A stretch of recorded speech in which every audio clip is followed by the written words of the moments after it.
Okay. Konnichiwa minasan. Hi. So, watashi wa Madhulika desu. So, I open my presentation before you. So my theme is redesigning the education, and what is needed today, moving on from the traditional approach. So let's start from the introduction, what it is all about, the cooperation. So cooperation, in my view, is essential for survival of ourselves, because we cannot do everything all alone.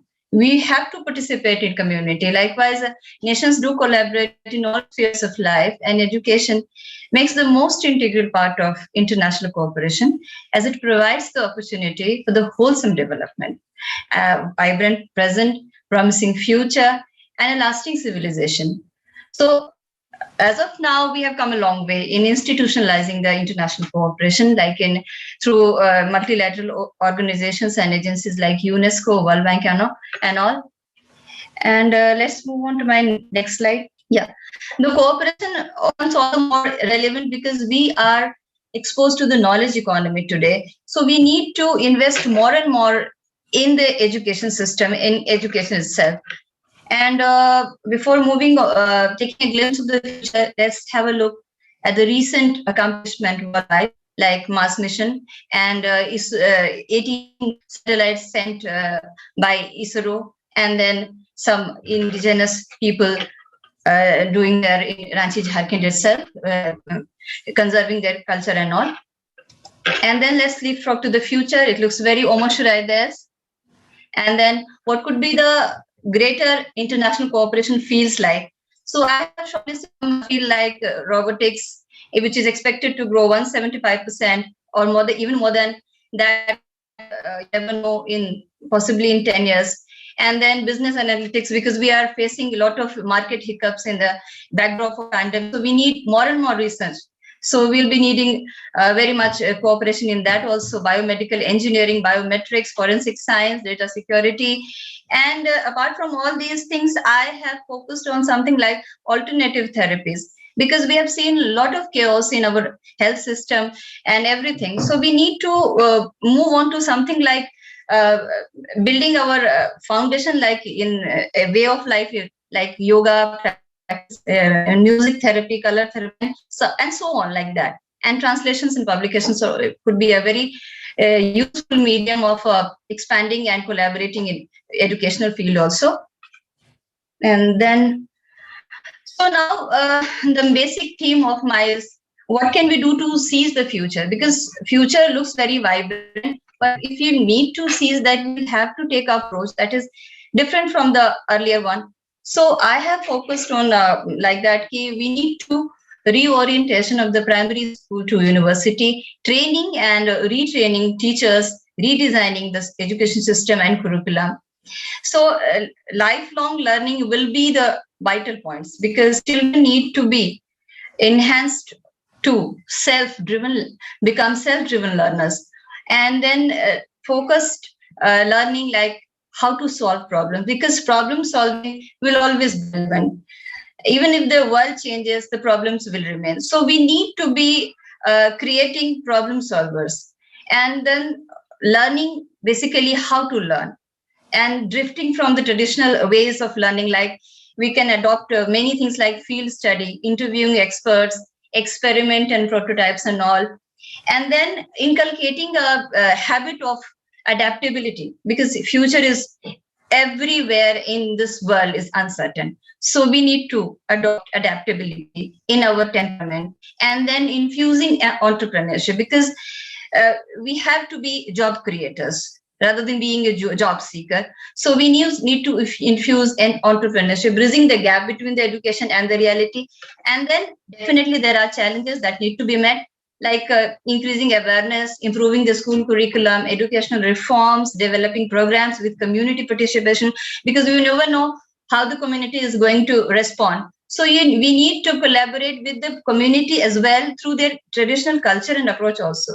And in the meanwhile, everything there, government also need to develop strategies and that. And lastly, I would take refuge in the age-old practices like student exchange, and in the backdrop I have created a scene from Hanabi. Hanabi is definitely Kiraides.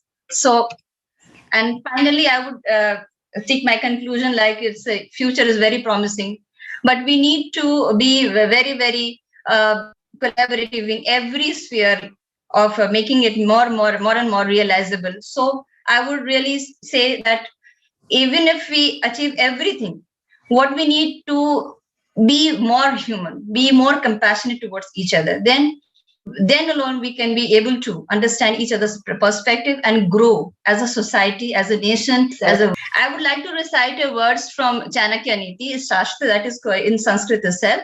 That is Atmavat Sarvabhuteshu Ya Pashyati Sabandita, which means the one who sees the pleasure and pain of others as his own truly sees things in the right perspective, and he is a true scholar. So that is from my side.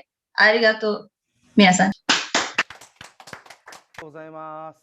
So any questions and suggestions and or opinions?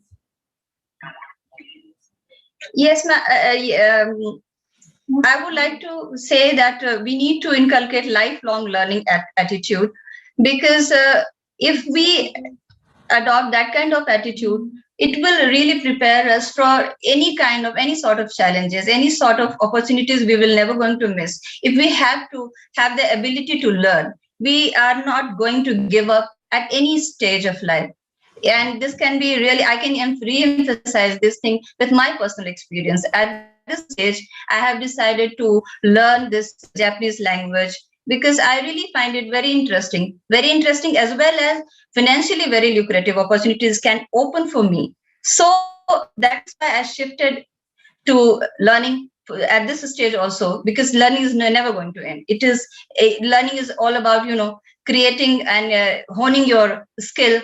So you shall never give up in honing your skill. That's what I believe. Ma'am, you're shocking, isn't it? Great attitude. Subarashi. Ma'am, you're shocking, isn't it?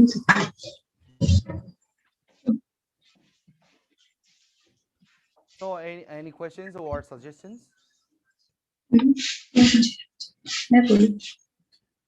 Do you have any question for her? So agree with her opinions. My suggestion is I've already underlined the fact that we need to adopt lifelong learning things, and we shall adopt various new fields. We can never shy. We should never shy in exploring new fields. Like I talked about alternative therapies. So it can ask what is it all about. So I cannot tell you in very short just that is there are very predominant things like allopathy and homeopathy and so on, which is meant for treating something or troubleshooting some ailment in the physical body itself.